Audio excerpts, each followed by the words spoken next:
Oi, pessoal. Quem pode ser o inventariante, quem deve ser o inventariante e qual é o papel do inventariante? Olha só, o inventariante é um papel muito importante porque ele vai ajudar o juiz a tocar o processo de inventário, trazendo documentos, juntando documentos, arrecadando os bens do falecido, tá?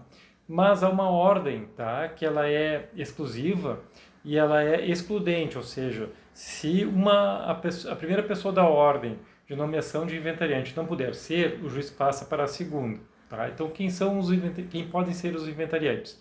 A primeira pessoa é o cônjuge ou companheiro do falecido. Tá? Se caso essas pessoas não puderem ou não existirem mais, passa-se então para o herdeiro que está na posse dos bens. Por exemplo, tem um herdeiro lá que administra, que está na posse da casa do falecido. Então, esse naturalmente vai ser o inventariante, tá? Mas digamos que esse também não possa ser, o juiz passa então para qualquer herdeiro que vai administrar então os bens e arrecadar os bens e ajudar a tocar o processo de inventário, certo? E em último caso, caso também não possa nenhum dos herdeiros, também pode se estabelecer daí o inventariante judicial, ok?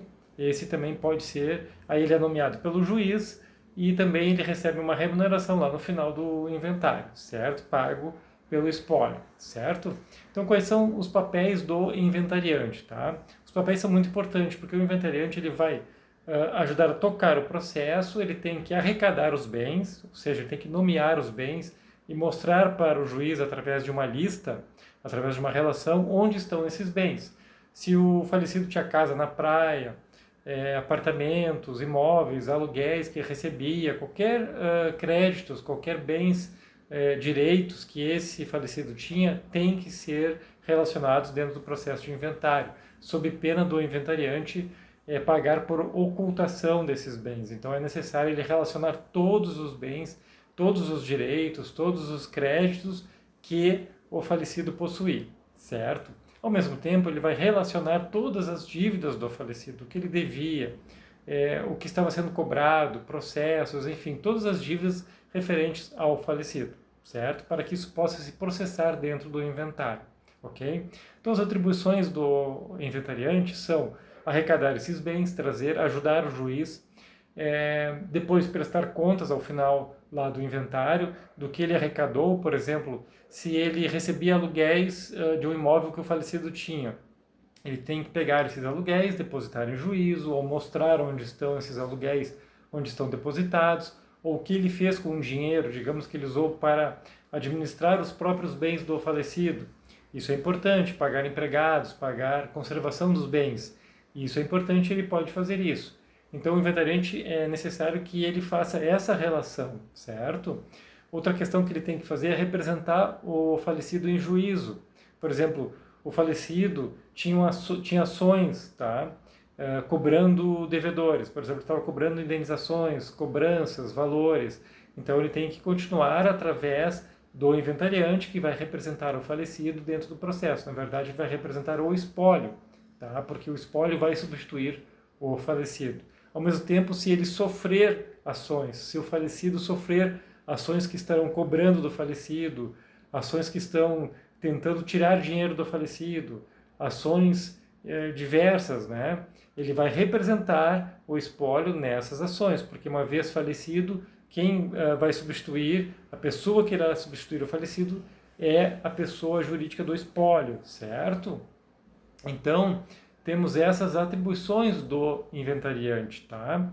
Que ele vai realizar para manter e ajudar o juiz a tocar o processo de inventário para frente, ou seja, para finalizar o processo de inventário. Ele vai ter que juntar documentos, ele vai ter que indicar bens, onde estão os bens do falecido, certo? Então, tudo isso ele vai ter que fazer, as declarações dentro do processo de inventário. E se caso ele não faça corretamente esse cargo, ele não atue corretamente nesse cargo que ele tem, tá? Que ele não faça corretamente o seu papel, o que pode acontecer? Pode acontecer de o inventariante sofrer a chamada remoção, tá? Se ele não prestar contas, ou se as contas não forem bem demonstradas, por exemplo, ele recebeu dinheiro de aluguel e não demonstrou para onde foi esse valor, tá? Do falecido, do espólio, certo? Ele pode ser removido do cargo. se ele não responder o que o juiz deseja lá no processo. Por exemplo, o juiz requer que o inventariante junte tal documento, ele não fizer isso, ele pode ser removido. Se ele for negligente, se atuar com desídia, tá? Ou seja, negligenciando o que o juiz requer dentro do inventário, ele pode sofrer a remoção por conta disso, de sua desídia, certo? E de sua negligência com relação ao inventário, certo? Então essas são por cima, assim, as atribuições do inventariante. Existem tantas outras, né? Mas em termos gerais ele vai ter que fazer isso dentro do inventário, certo? Administrar os bens do espólio, para que lá no final sejam então repartidos através da partilha e sejam entregues a quem dê direito, aos herdeiros, aos filhos, aos netos, enfim, aquelas pessoas que ficaram como detentoras desse direito dos bens de herança, da herança deixada pelo falecido, ok? Curte e compartilhe esse vídeo, indique para quem precisar e já nos siga aqui nas redes sociais. Um grande abraço!